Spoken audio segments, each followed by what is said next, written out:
How's it going? This is a quick review of the Dell Venue 8 Pro Windows 8 tablet. You have a 8-inch IPS HD display. It's 1280 by 800, so it's a 16 by 10 resolution or aspect ratio display. Very slender. It's 8-inch, so it's a little bit bigger than like a Nexus 7 or a Tab 3, but it's comparable to the Note Tab 3 8-inch, a little bit bigger than that though with the bezel. Includes Microsoft Office Home and Student. No Windows 8 laptops or desktops come with Office. About the only Windows device that you can get with Office pre-installed is the Surface RT family, and basically anything with RT on it. So Asus and Acer also made RT tablets. Those have the Office RT on there, which is actually a little bit more limited than the full Office suite. But Dell is included on this. Toshiba included it on their 8-inch Windows 8 tablet. Asus did on their 10-inch, I believe, maybe not on that. And Acer did on their 8-inch as well. Front and back cameras, 2 megapixel on the front, 5 on the back.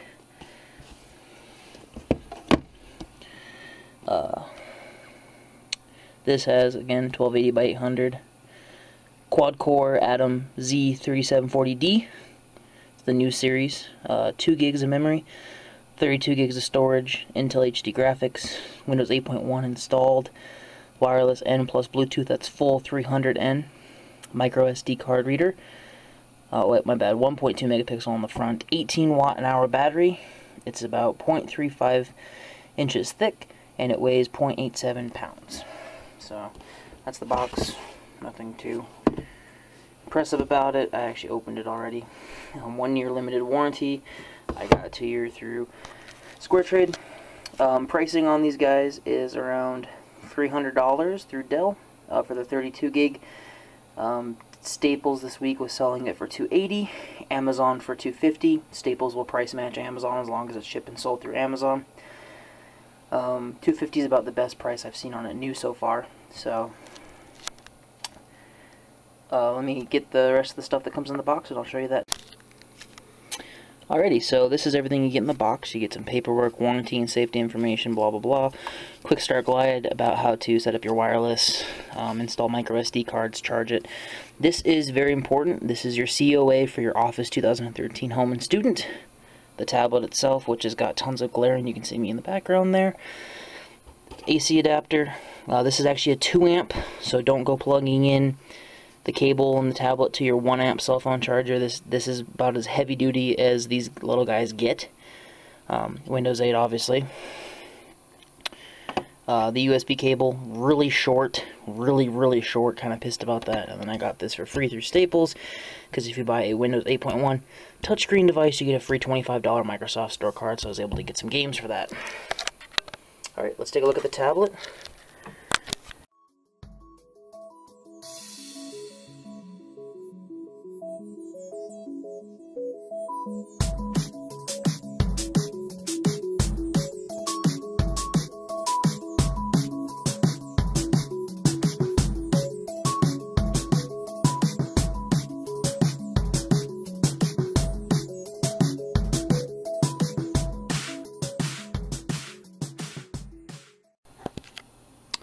Alrighty, so I just did some pictures instead of trying to do a video, but I can try here. Bottom, if you're holding it in this direction, has nothing on it, as well as this side. Everything's kind of condensed into this upper right hand corner. I'm denoting that because you do have the front facing camera and the bezel over here. It's a little dark, sorry. Best lighting situation here, but as you can see, it's all kind of bunched up right here.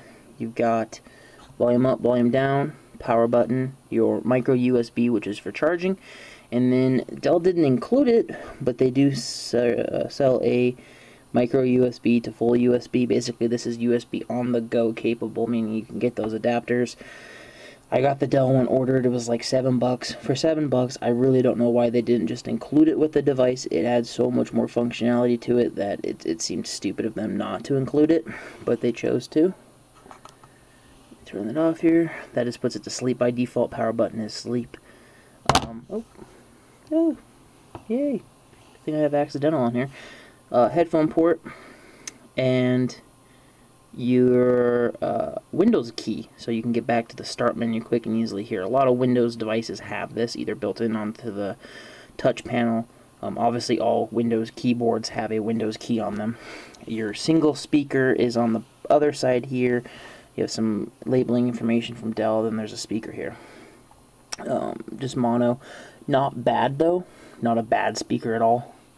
So back has your Dell logo, Intel inside, your information for serial number and what it's passed, and just pick up the camera here really quick. You have your camera, if you can see it, I don't know, I can't tell if there's light. The viewing angle on the picture on this camcorder is terrible. So let's turn it on here, give you a quick tour. It's Windows 8.1, so not a ton I really need to tell you.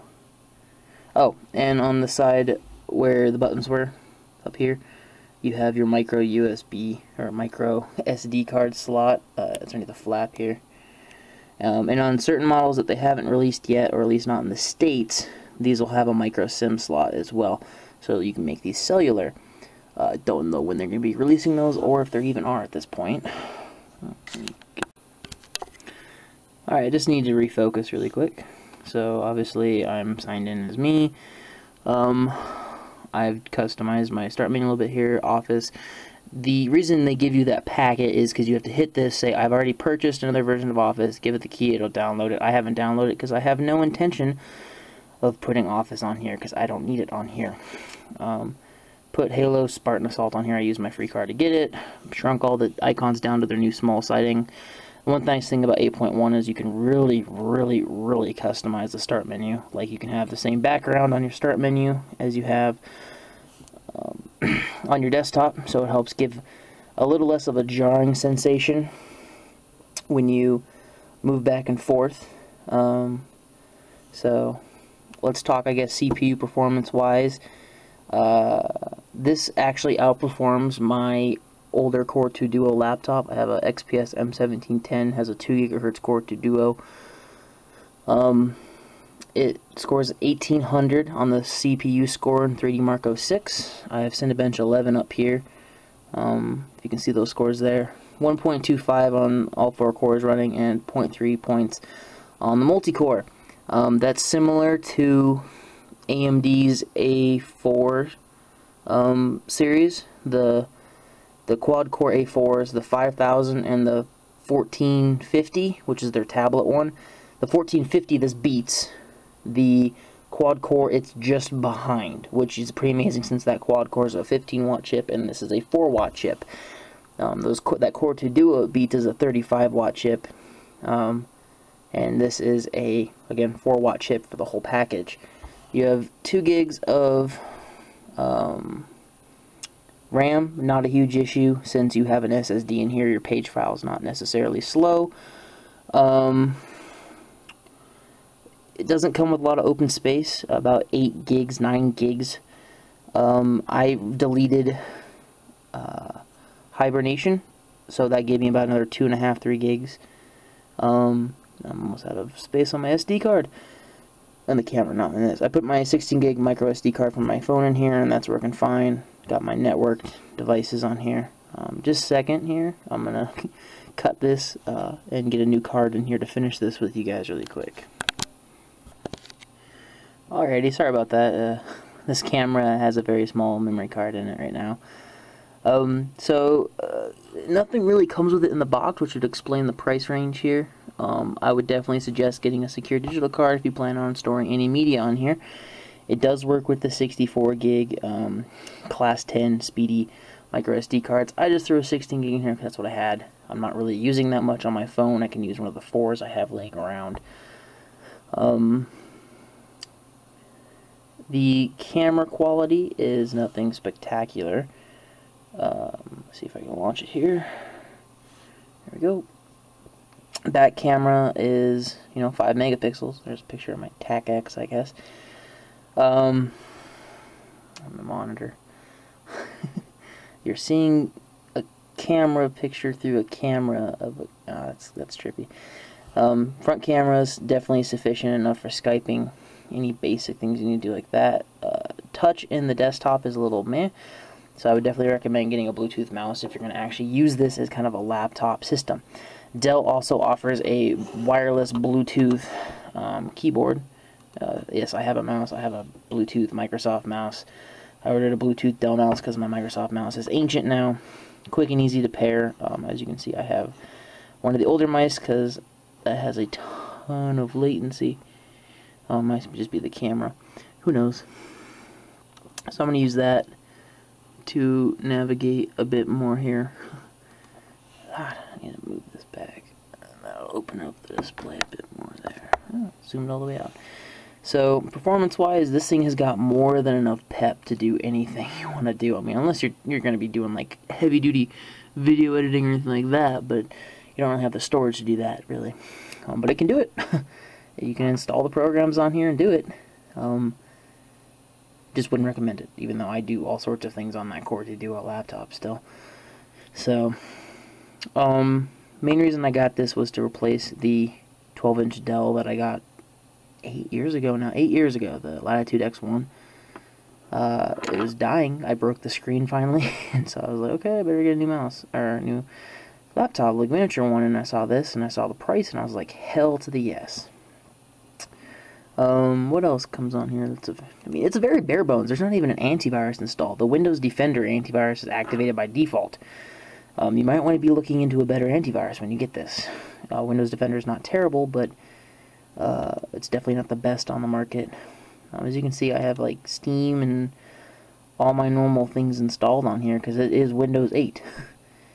It runs any program you want to run on here. Why are you popping up, firewall? Disallow access. I already did this. Battery life doesn't tell you, but they claim 9 hours with my, this is brightest screen possible. With the screen brightness down a bit more, I usually run about halfway on battery. I get 8.5, 9 hours or so of battery life.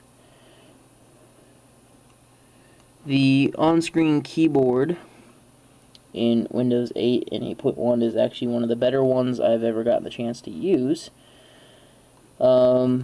Simply because of its, no thanks, abilities for typing. Obviously, bottom left corner, or down, you can still see my mouse. Down here, you tap that, and this is the default one. From here, though, you can switch it to a more thumb-oriented one, and, you know, I'm a guy, so I have pretty good-sized hands, but I actually have relatively small hands for a guy. So, you know, we can go to YouTube. We can handle, I spelled YouTube wrong. This is really hard to do through a camera. When you're on the desktop, the keyboard does not pop up and down automatically. Something to think about there. And my network is being stupid, I bet. Oh, there it goes. How Houdini died in slow motion. Don't want to watch that. Well, so as you can see, I have to go down there and tap it and say, you know, space.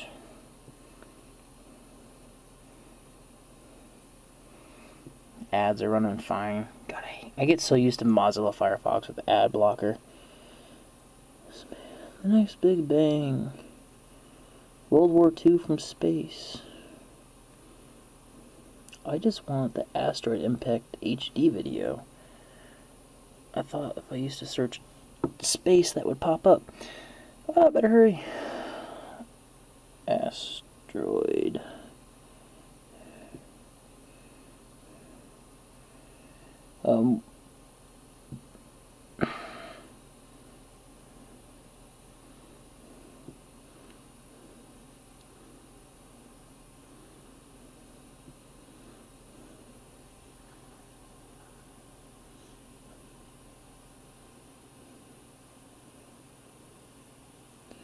This one does 720p, which is fine for our network. This is from Discovery Channel, I guess. That's a bummer. And I'm buffering. God, I love my network here. I'm like ridiculously far away from the Wi-Fi router, so I understand why it doesn't want to play this very well, but maybe we can come back to that. Who knows?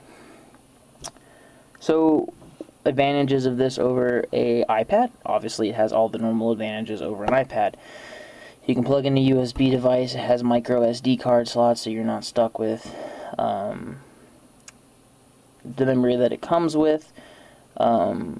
It does have a worse screen than your average iPad. It has the same battery life, and it weighs very little. The texture on it's kind of a Nexus 7 feel, but with a little bit more grip to it. The cameras are a little worse than your average iPad. Compared to an Android device, it's better in just about every way.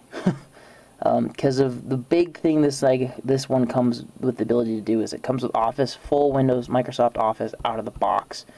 You can install pretty much anything you want to install from a laptop onto here. I mean, you can install iTunes on here, buy an adapter, and sync your iPod or iPad to this tablet.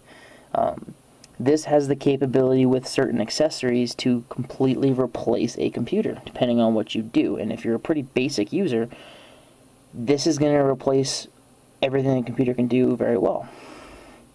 With 8.1, you come with the start button that everybody flipped out about missing in 8.0 because I guess they couldn't move the mouse another half an inch lower into the corner. Screen is obviously not like Retina display pixel per inch, but it's definitely more than enough at 8 inches. I mean, this is 1280 by 800, which is your average 15-inch laptop comes with the exact same resolution almost. So your pixels per inch is actually a lot higher than you'd get from your average $300 to $500 laptop. Would I get anything different about this? No. This was the reason I got this was because it was Windows. This couldn't replace a laptop for me. And the quad core from Intel, the new Atoms, perform extremely well. Halo was playing very well on the new HD graphics. Might as well load that up. Sorry about that. Ran out of memory on the SD card again, and Halo was having network issues. My network just does not want to work today. But in good news, the video buffered all the way during that time. So here's it playing 720p HD video with no audio. And it's playing like crap. There it goes. Da da da da da. It's supposed to be an asteroid or a planet. Jesus. Of course we wouldn't survive that. Boom. So frames are fine. The driver's a little quirky. I was trying to find a newer driver on Intel's website. Doesn't seem like they're doing one. It looks like it's OEM dependent. And I forgot to go look at Dell's last night. That is a lot of stuff flying into space. So, anyways, that's YouTube playing HD videos. Yeah, any questions on this guy? I guess I'll just finish. Any questions on it, feel free to leave a comment and I will answer them. I've only used it now for about a day and a half, 2 days. Any requested features, like you want to see if it can do something, I'll test it and post a video. If you want to know if it runs a program, I can try my best. Recommendations, I like the Dells over the Toshibas, but I like Acer's price and feature suite. They're all requiring micro USB to get full USB support on them. None of them come with the adapter. I know, failed from all three of them. Those adapters are cheap though on Amazon. I gotta get this whole screen here in focus. There we go. No, I have to. Yeah, tripod's not tall enough. Give up. Anyways, I'm going to be getting that keyboard and case system. And I might get the active stylus. I ordered the USB adapter and the keyboard and case, and I will be getting the stylus at some point. Maybe. I've heard mixed reviews on it, so hopefully they update the drivers on it to make it better. But I'll review the case and keyboard since it seems like nobody else has done that yet, and these things are flying off the shelves. They're actually very popular. So, thought I'd add another video review up. Any questions at all, I will answer to the best of my abilities in the comment section. If you found the video useful in any way, shape, or form, feel free to give me a thumbs up, or if you thought it was terrible, give me a thumbs down. If you're interested in my channel, I'll be doing some PSP video gaming reviews here, because I got one of those with my Christmas money, and I'll probably be putting up some other gaming videos and gaming reviews, and I can also do some more videos on this, obviously, so subscribe if you want to keep up with what I have coming out. Thank you. Any questions, comment below.